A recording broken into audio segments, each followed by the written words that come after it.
I pledge allegiance to the flag of the United States of America, to the republic for which it stands, one nation, under God, indivisible, with liberty and justice for all.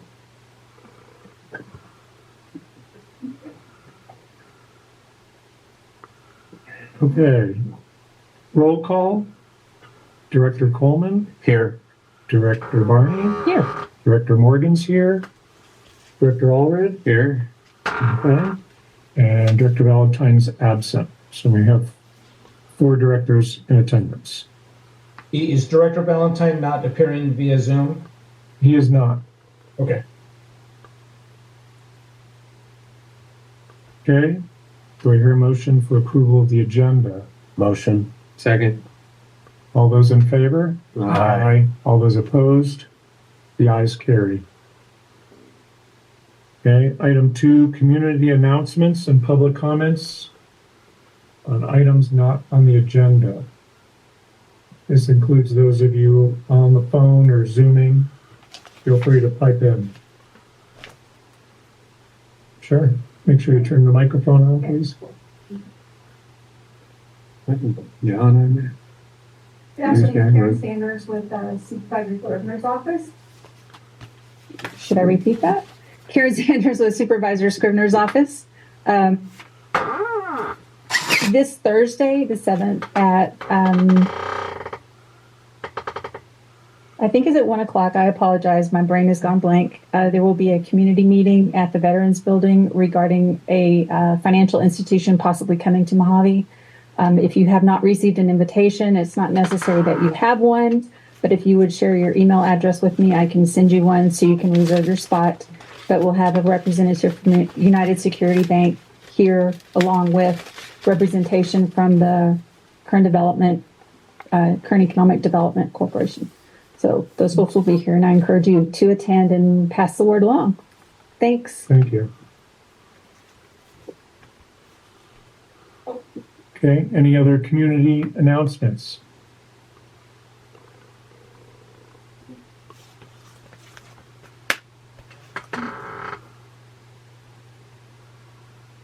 Okay, so we'll move on to item 3, consent agenda. The staff recommends approval of consent by one motion. I'll make a motion to approve the items on the consent agenda. Second. Okay, all those in favor? Aye. All those opposed? Okay, the ayes carry. And now we're on to action items. Approval of static display. Hey, go for it, Floyd. Afternoon, directors. So this is the item that was discussed during the CEO report last board meeting, which is the display of the 2 home-built aircraft that are will be on loan from the Mojave Transportation Museum. It was asked to be brought back as an action item.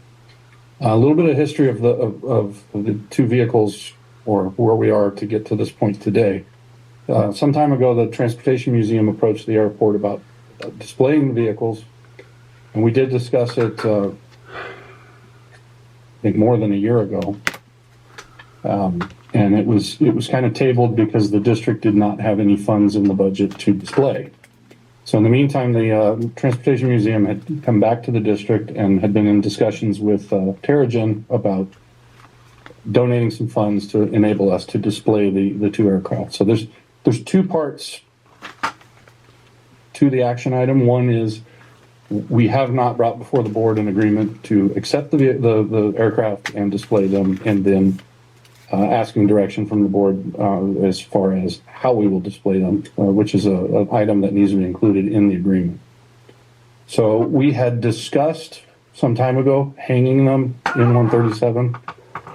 It became a bit of an onerous task, and the fact that we didn't have money budgeted at the time, we moved on to another form of display. When the offer came from Terrigen, we did engage with an architect that we've used on projects before to come up with a feasible way that we could display them, because there was some concerns with the scope of the project, with if we did hang them, and concerns from the Transportation Museum of potential damage to the aircraft and the fact that they may obstruct the use of the event center for the model airplane flying. So the architect proposed through conversations with staff and their firm the use of the mezzanines, which is what we discussed in the last meeting. And the reasoning for the mezzanines was that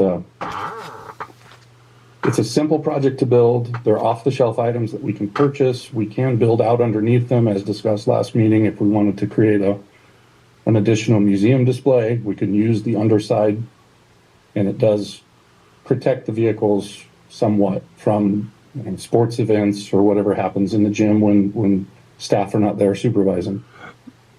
So should we decide to do something else with the aircraft in the future, we could disassemble or reuse the mezzanines in another function, but it was proposed as an easily achievable way to protect them and get them out and get this project finished. So the action item for discussion is allowing the CEO to execute the agreement to display them, as well as direction on how we would like to proceed with the actual display itself.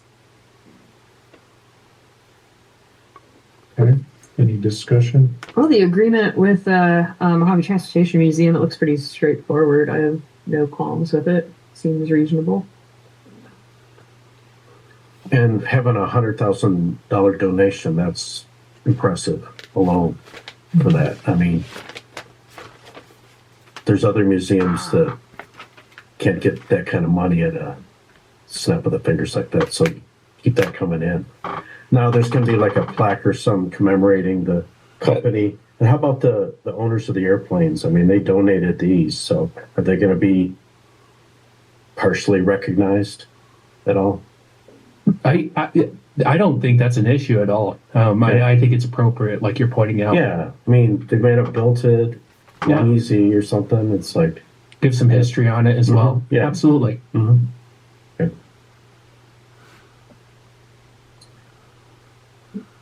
Any other thoughts, comments? Anything from the community? Okay. one little thing, and then I'll be quiet. People donating $100,000. They're knowing what's going on, and if we start arguing or saying, "Hey, we want to do it this way," and they could like pull the money back. I'm sure if they're frustrated. So let's give them a good acknowledgement of what we're doing, and if they're okay with it, let's proceed. And we did share the concept with Right, them. okay. They didn't place any stipulations on how we displayed it, but they Good. did, other than that, we recognize them with a plaque, Mm-hmm. and that we just keep them, Right. in the loop as to what we plan on doing. So we did share the concept with them, and at this point, it was only a concept that the architect drew up. What we're asking for is to move forward with finalizing those plans. Okay. Well, I'll make a motion to approve the template for the agreement as presented. I second it. Okay, all those in favor? Aye. Aye. All those opposed? So the ayes carry unanimously. Thank you. Okay, we're on to reports. Good afternoon. These are the financials for the month of January 2024. Operating revenue, bank balance, we decreased 18,000, so stayed pretty consistent throughout the month of January. Operating revenue, we're at 61%, and operating expenses are at 56%. Fuel sales, 75,000 gallons were sold in the month of January. On the AR report, we still have American Verde High Desert Wireless. They've still been in contact trying to send payments to work down their balance. Since our last meeting, I think it was just 2 weeks ago when we met, Mike Carmack had reached out, said he was going to make a payment. We have not received that payment. So at this point, by the end of this week, we're going to move forward with a pay or quit to ensure that we get his account. Is that a 90-day thing? Yeah. Or- okay. Yeah, so we hit the 90 days, and we had been continuing to reach out to him. Sound like he was out of the country, but then he had said he was going to send a payment, but now it's been 2 weeks since we've had contact with him. So now we'll give him a couple more days, maybe by the end of the week, and if we don't, we'll proceed forward with the pay or quit. What's the total of that payment then? On his, approximately? it's not very high because it is just a ground lease on the hangar. Yep. Yeah, it's $367. Okay. So, That's good. yeah, the amount's pretty minimal. It's just we kind of stick to the standard of the 90 days. Once somebody's Right. past 90 days to move forward with pay or quit. Okay. So we are moving forward with that. And Fitness Center has 683 members, and they are continuing to grow. Met with them today. I guess they are also getting a corporate membership with Supernal. So more of the corporate memberships are starting to come in. That kind of guarantees revenue for the Fitness Center. So, and they're welcome to any of the feedback or any suggestions that we've brought to them. And then the last meeting you guys had brought up in regards to the travel and training, kind of like by department and kind of a breakdown. I did do a breakdown on the second to the last page on the aging. If you guys have any further questions on that, or if you wanted to see anything else specific, just let me know. Okay, thank you. Thank you. That's all I have. Thank you. CEO report? Mr. President, members of the board, taxiway electrical rehabilitation, the contract was executed February 20th. As we discussed before, there is a delay because of the equipment that is required for this project. The estimates now are around July, mid to late July for a start date. We have been working with Royal Electric. Floyd's been doing a great job with this. I'm trying to switch out some of the work that needs to be done, changing the phasing a little bit so that we can do some work while we're waiting during this time. And it looks like we're going to try to do as first phase, trying to switch out or replace the cabling, the ducting and cabling for the home runs, which are what run between the vault and out into the field. So that's pretty ingenious. I'd say a good use of that downtime. Inland port, no updates. The water main system update, the construction did begin last Monday, February 26th, and is currently affecting Roper Street. But as we discussed, there's traffic control out there, so there's no issues to access. The project will still last approximately 30 days with minimal impact to the GA gate access and roads. We are still holding project meetings every Tuesday at 10 a.m. And so far, from all I can gather, and we also have Chuck on this call and Floyd here if you have any questions about the project. From all things considered, it looks like everything's on track. Water system hydraulic modeling, we're still working on and made progress with obtaining information for our tenants, and we're just trying to wrap up some of the outliers there over the next few weeks.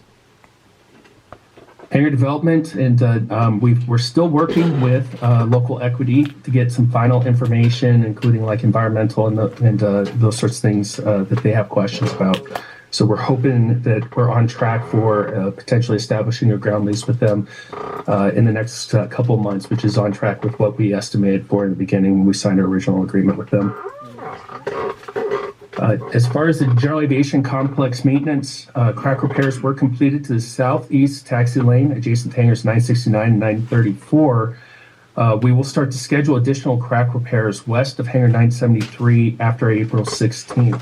That is that horseshoe area that is just to the to the left of when you enter in through the GA hangar access gates. The rain gutter project will be completed by around March 8th. We did start it, and this is actually, I'm really glad we're finally addressing this. Our runways used to be horrendously wide, and some of the leftover asphalt still exists. It's gradually eroding, but it's in the safety areas of runway 826. There's cracks where weeds have grown up over the years and then have collected sand, and then pretty soon we have areas of our safety area that aren't good for an aircraft that has to momentarily transition off of the primary runway. That's the purpose of the safety areas, to protect those aircraft that have overrun inadvertently.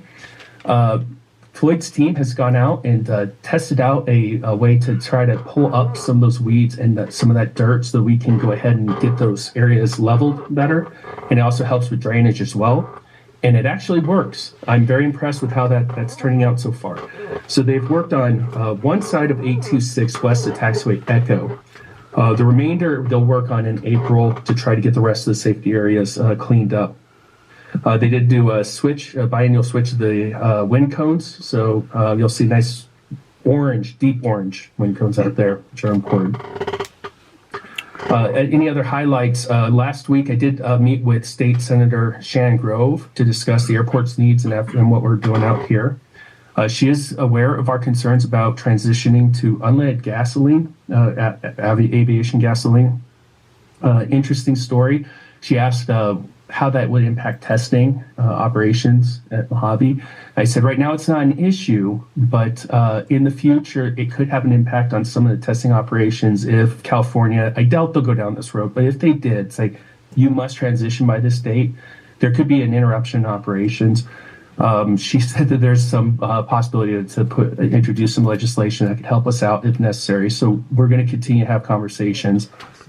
The ACA board did meet, and we did discuss active lobbying efforts in the state of California to transition unleaded gasolines or aviation gasoline when it becomes, and the big word here is commercially available.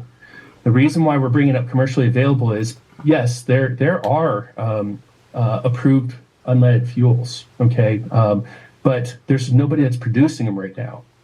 And so some of the lawsuits that I sent you an article 2 weeks ago about concerns that we're going to have to, within the state, transition readily to unleaded gasoline is valiant.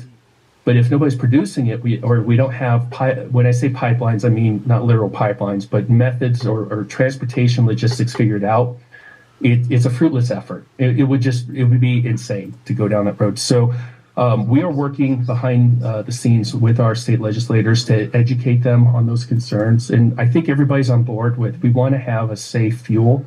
We just want to make sure it's safe for us as pilots, but also that it's viable to do this transition. And then sorry. What's your plan as far as how that transition happens as far as storage here on the field? Like, we're going to set up unleaded. It's expensive, right? Or are we just going to put it in the existing tank at some point? So I talked with Harold about this, and we have a game plan. We'd have to decide which fuel we want to go with first, whether it be like GAMI's 100 unleaded or I think it's UL 94. Right. The GAMI 100 unleaded has STCs for most aircraft, not all.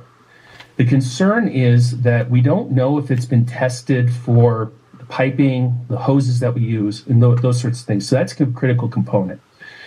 If we go down this road, we do have fuel tanks at the fuel farm that can be brought up and utilized. We do have a couple of tanks that are not utilized at all in the fuel farm that we could store the fuel in there and then convert one of our mobile fuelers to an unleaded fuel and then offer both.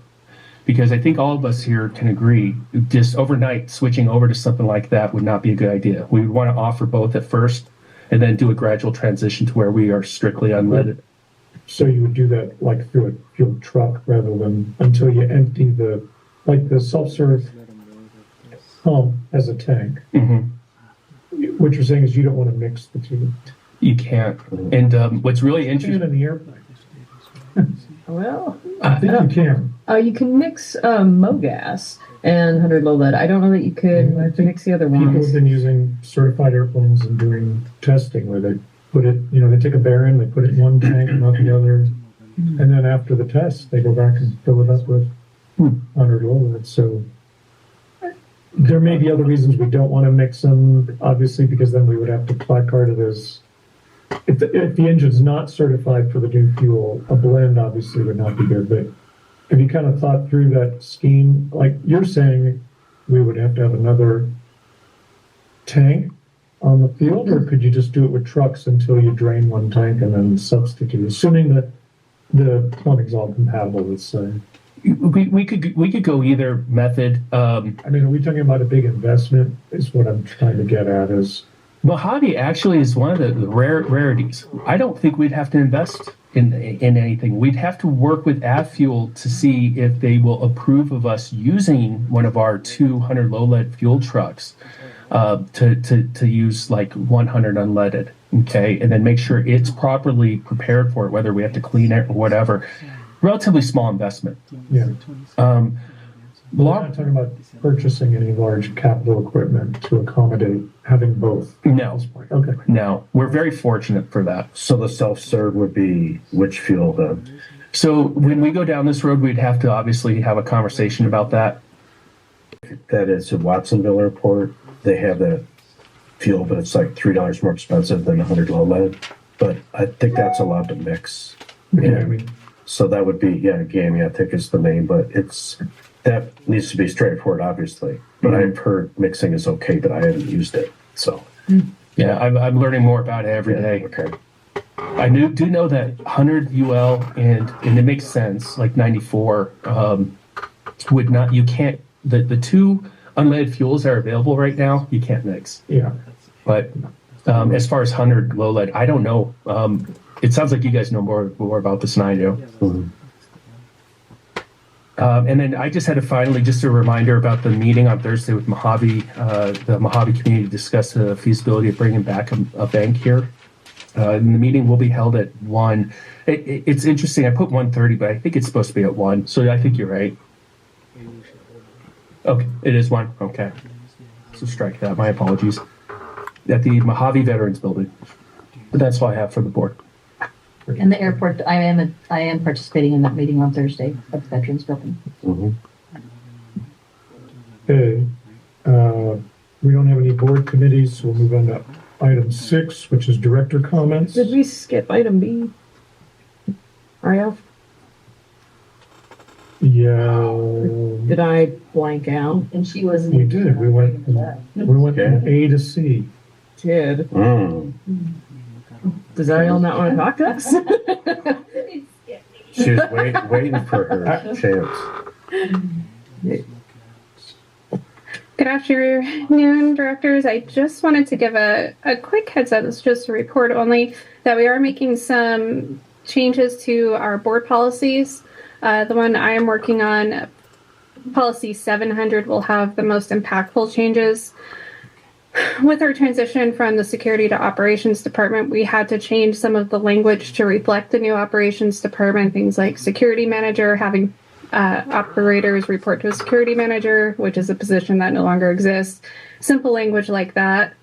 We're also relocating Article 5, which concerns construction activities on the airport. Floyd is in charge of that, and that will be going to policy 400.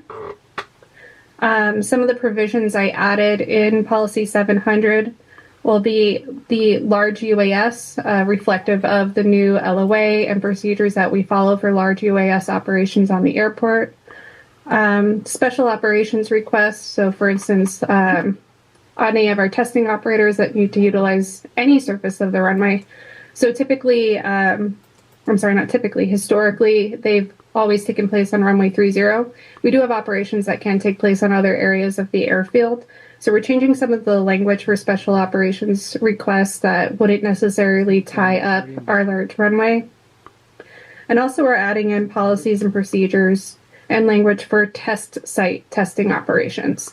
There were no real clear policies in how to request test site operations and ensuring that they're deconflicting with their neighbors, ensuring that they're placing roadblocks, things along that nature. So all of that will be written into policy 700. Last big addition that would be going into that is the new badging policies. That is already written and in draft format. We are waiting to make sure that there's no conflicting and that, for instance, Article 5 that was removed from policy 700, that it does get into policy 400 and making sure everything is cohesive before it's brought to the board.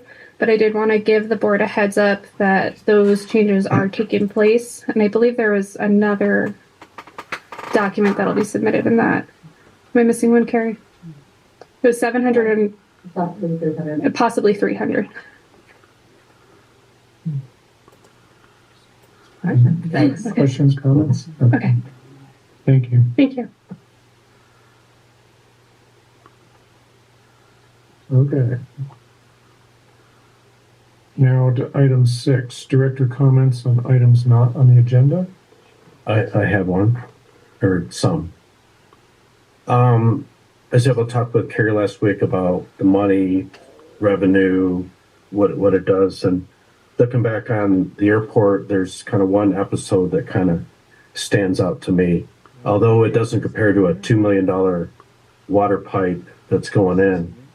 What I explored it and I got a copy of is this airport rent study. Yeah. $25,000 we paid for this study.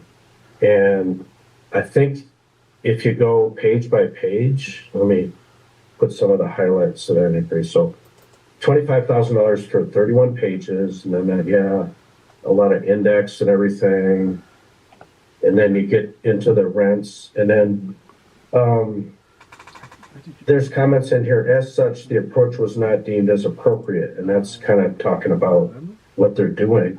A direct negotiation methodology did not deem most appropriate. So there's a lot of these cover-ups as we don't think this is good. And then they got into the comparing it to similar properties. And that's where I kind of looked at what they did and I go, I know Todd might have started it, but it was handed off to Tim and that, so it's type of thing. But if I look at it, I'm seeing the properties that they said were similar. And so if you go down the list, it was, actually I got a chart that's without a qualification for it. So, you say there's a fine chart. So the black ones are the airports they compared it to. So they compared it to 3 airports in the Los Angeles Valley, like that, or whatever they call that. And they didn't even compare Tehachapi, which is the closest airport to us, Cal City, Indian Current Airport, even Kern Valley. Let me pass that around so you can kind of see. The black is what they compared it to. So I don't see how they can compare Mojave to El Monte Airport and Whiteman Airport. They're just completely different. We're up in the desert, and that's way different than the LA-based airports. So right there is kind of a flaw that somebody should... Director Coleman, may I say something? So remember, director comments on items not on the agenda are brief comments of items that are pertinent to the airport. Okay. Would you like to make this an agenda item for the next board meeting where we could have more, because other directors aren't supposed to be responding to your comments. Okay. If you're interested in engaging in a discussion about these topics at length, maybe an agenda item where the other board members can participate and the public can participate. Okay, well, I guess what I can say is a summary that I feel this was a waste of $25,000 and we should let that happen in the future. Thank you, Director Coleman. I think I share your sentiments. I was discussing this with a friend of mine, and she Googled and in about 2 minutes found an LA County rent study, and they had specialized versions of it for Fox, for Whiteman, we could have used that if we were going to use LA Basin airports. It was much larger study, more comprehensive, not applicable, but if we're going to use the wrong airport, I don't disagree. But anyway, maybe we should discuss this more and put it as an action item. Okay. So thanks for bringing it up. It's something I'd like to think about and discuss more maybe later. Okay, any other comments, directors? Okay, so we're going to go into closed session now. Thank you for attending. We will have a summary report after the closed session. Can't tell you exactly how long it'll be, but we've got several items to cover, so it could be a while. Thank you so much for attending. Recording stopped.